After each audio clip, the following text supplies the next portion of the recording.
ओम श्री गणेशाय नमः। ओम श्री सरस्वत्यै नमः। ओम श्री गुरुभ्यो नमः। ओम समस्त जन कल्याणे निरतं करुणामयं नमामि चिन्मयं देवं सद्गुरुं ब्रह्म विद्वरं।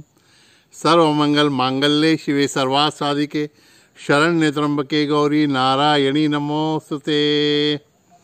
मित्रों, भगवद गीता जी के 14वें अध्याय का चिंतन हमने शुरू किया है, गुणत्रय विभाग योग। और कल हमने तीसरे श्लोक में देखा कि जिस प्रकार का पूर्व संस्कार का बीज हमारे अंतःकरण में बोया गया रहता है, उसी प्रकार के विचारों की सृष्टि हमारे अंतःकरण में निर्माण होती रहती है। अब आगे भगवान हमको बताते हैं कि ये जो सृष्टि निर्माण होती है, इसके भी 3 प्रकार हैं। बीज के जो संस्कार हैं 3 प्रकार के, उनके अनुसार 3 प्रकार के विचारों की सृष्टि या 3 प्रकार के विचार हमारे अंतःकरण में निर्माण होते हैं। आपको भी पता है, जिसे सत्व, रज और तम कहते हैं, ये तो पता है हमको। संक्षेप में देख लें कि सत्व गुण का अर्थ क्या है। जब सात्विक विचार हमारे मन में आते हैं तो एक प्रकार शांतता अंतःकरण में रहती है, ज्ञान की बातें उद्भवित होती रहती हैं, कवि लोगों को कविताएं स्फुरती हैं, संगीतकारों को अलग अलग धुनें याद आती है, फील गुड होते रहता है। एक इच्छाएं कुछ नहीं रहती, मन शांत रहता है, इसलिए सुख की अनुभूति आती है। इसलिए सात्विक अवस्था को सुख की अवस्था या ज्ञान की अवस्था भी कहते हैं।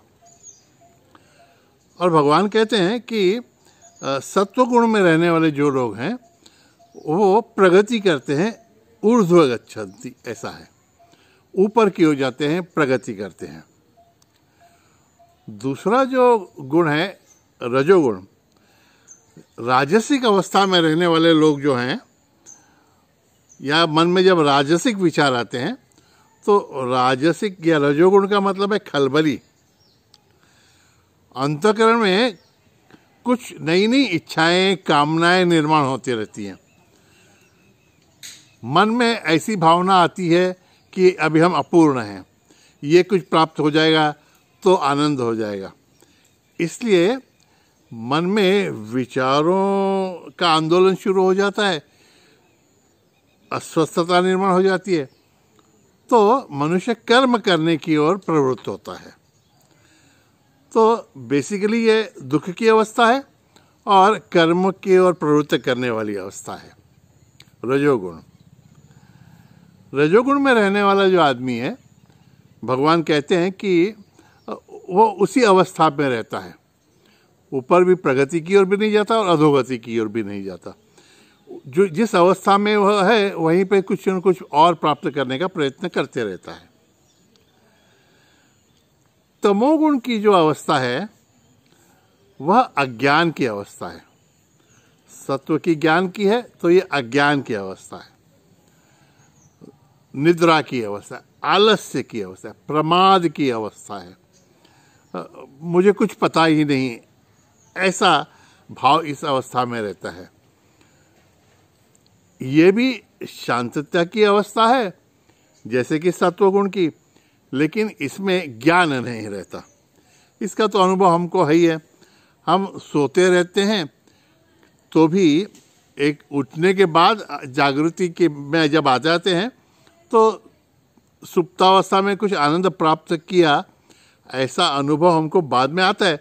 लेकिन जब सोते रहते हैं तो उस आनंद का, उस सुख का भी अनुभव हम ले रहे हैं, इसकी अनुभूति हमको नहीं रहती, उस समय नहीं रहती।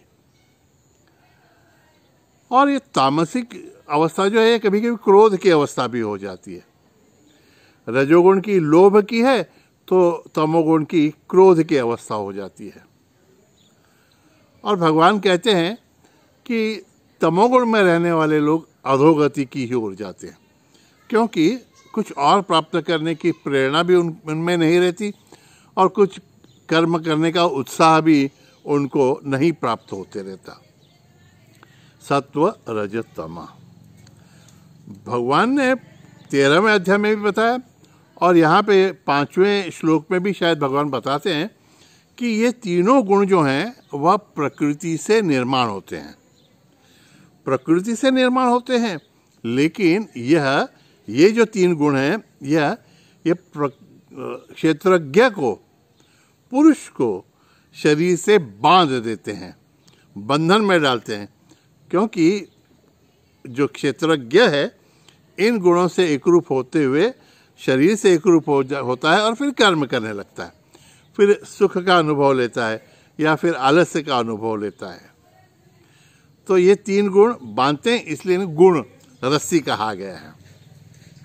लेकिन बहुत सारा वर्णन करने के बाद 19वें श्लोक में भगवान एक बहुत ही इंपॉर्टेंट बात कहते हैं। भगवान कहते हैं नान्यम गुणेभ्य कर्तारम यदा द्रष्टानुपश्यति गुणेभ्यश्च परम वेत्ति मद्भावम स अधिगच्छति।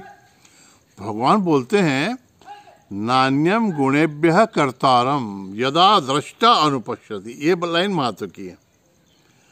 जब साधक यह जान लेता है कि न अन्यम गुणेभ्यः कर्तारम अस्ति, इन गुणों के सिवाय कर्ता और कोई है ही नहीं, डूअर और कोई है ही नहीं, ये 3 गुण ही प्रकृति के माध्यम से सब कुछ करते हैं, करवाते हैं। साधक जब स्वयं को दृष्टा रूप में जान लेता है, दृष्टा माने जो इन सभी को, गुणों को देख रहा है और गुणों के कर्मों को देख रहा है, जब उसमें वो दृष्टा भाव, साक्षी भाव आ जाता है तो भगवान कहते हैं वह गुणेभ्यश्च परम वेत्ति, स्वयं को गुणों के अतीत जानता हुआ वह मुझसे, वह साधक जो स्वयं को दृष्टा या साक्षी समझ रहा है, वो मुझसे एकरूप हो जाता है। जब हम ये बात बताते हैं साधकों को और कहते हैं कि बच्चों तुम जान लो कि ये गुण ही करता है, गुणों के सिवाय दूसरा कोई करता है ही नहीं, तो बोलते, बच्चे पूछते स्वामी जी ऐसे कैसे हो सकता है, हम कुछ भी करें और हमने किया ही नहीं, हम ऐसे बोलें तो कैसे चलेगा, हमारा कर्तापन दूसरे किसी पर गुणों पर भी कैसे डाल सकते हैं हम, और अगर हम करता नहीं तो भोक्ता क्यों हो जाते हैं। तो भगवान ने इस श्लोक में पहली लाइन में बड़ी अच्छी बात कही है कि दृष्टा, आप अगर स्वयं को दृष्टा जान रहे हैं और अगर आप दृष्टा स्वयं को जान रहे हैं तो आप गुण और शरीर, गुणों से होने वाले कार्य और गुणों की अनुभूति, इनके साक्षी रहोगे। और अगर इनके साक्षी हो तो तुम करता हो नहीं, लेकिन अगर और जब तक तुम मान रहे हो कि तुम करता हो तो इसका अर्थ है कि तुम अहंकार के माध्यम से शरीर से और गुणों से जुड़े हुए हो। भगवान कहते हैं कुछ भी हो जाए बच्चों, तुम मेरे अंश हो, आत्म तत्व हो, इन सभी गुणों को और शरीर की क्रियाओं को प्रकाशित करने वाले हो, इसलिए तुम प्रकृति के अंश कभी हो ही नहीं सकती। तुम प्रकृति के किसी भी कार्य में सहभागी हो ही नहीं सकते। जो करता है, कर्तापन वो अहंकार का गुण है। जो जीव मेरा अंश होते हुए प्रकृति के गुणों से, प्रकृति के शरीर से, शरीर माना बुद्धि से एकरूप हो जाता है, वह स्वयं को ही कर्ता मानने लगता है, और वो स्वयं कर्ता मानता है तो फिर स्वयं भोक्ता होता है, फिर वो सुखी दुखी सब होते रहता है। भगवान बोलते हैं अरे कितनी बार मैं तुमको बताऊं बच्चों, तुम इन गुणों के, शरीर मन बुद्धि के और इन सभी कर्मों के साक्षी हो, क्योंकि तुम मेरे अंश हो, तुम मुझसे जुड़े हो। मैं जिस प्रकार सभी क्रियाओं को कभी उपद्रष्टा अनुमंता हूँ, वैसे तुम भी तो हो बच्चों, तुम मेरे साथ रहने का, मेरा अंश हो, इस विचार में जागरूक रखने का स्वयं को प्रयत्न करो, तो शरीर की, मन की, बुद्धि की सभी क्रियाओं से तुम अलिप्त होकर छूट जाओगे। ये गुण भी तुम्हें बांध नहीं सकेंगे। हमको इन सभी कर्मों का भोक्ता, फलों का भोक्ता बनना नहीं पड़ेगा। कितनी अच्छी बात है। प्रयत्न करेंगे। हरि ओम तत्सत। नारायण नारायण नारायण।